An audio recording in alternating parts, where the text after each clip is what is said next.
দুই ম্যাচ সিরিজের দ্বিতীয় টেস্টে শনিবার ওয়েস্ট ইন্ডিজের বিপক্ষে মাঠে নামবে বাংলাদেশ। কিংস্টনে ম্যাচ শুরু হবে রাত ৯টায়। প্রথম টেস্টে ২০১ রানে হেরে সিরিজে ১-০ ব্যবধানে পিছিয়ে আছে টাইগাররা। তাই সিরিজ বাঁচানোর লক্ষ্যে দ্বিতীয় টেস্টে জয়ের বিকল্প নেই মিরাজদের।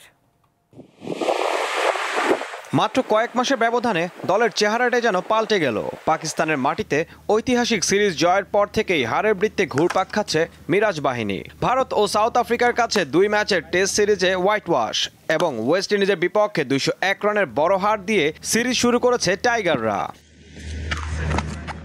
অবশ্য বাংলাদেশের পেস আক্রমণ দুর্দান্ত গতিতেই চলছে, তাই বোলিং নিয়ে চিন্তা না থাকলেও ব্যাটিংটাই বড় দুশ্চিন্তার নাম। তারুণ্য নির্ভর দলের তাই বাড়তি নজর থাকবে ব্যাটিংয়ের দিকে। অ্যান্টিগার ব্যর্থতা ভুলে কিংস্টনে দ্বিতীয় ও শেষ ম্যাচে ভালো করতে বদ্ধপরিকর ক্রিকেটাররা। দ্বিতীয় টেস্টের একাদশে পরিবর্তন আনতে পারে বাংলাদেশ দল। শরীফুলের পরিবর্তে ফিরতে পারেন নাহিদ রানা। ২০০৯ সালে ওয়েস্ট ইন্ডিজ সফরে ২ ম্যাচের টেস্ট সিরিজ ২-০ ব্যবধানে জয়ের পর ক্যারিবিয়ান দ্বীপে আর সিরিজ জিততে পারেনি টাইগাররা, যদিও সেবার দ্বিতীয় সারির দলের বিপক্ষে খেলেছিল বাংলাদেশ। অন্যদিকে প্রথম টেস্টে জয়ের পর সিরিজ হারের কোনো শঙ্কা নেই ক্যারিবীয়দের। শেষ ম্যাচে ড্র করলেও সিরিজ জিতবে তারা। তবে বাংলাদেশকে ধবলদোলাই করতে চাইবে উইন্ডিজরা। এছাড়া কেমার রোচের নেতৃত্বে পেস ইউনিটও আছে দারুণ ছন্দে।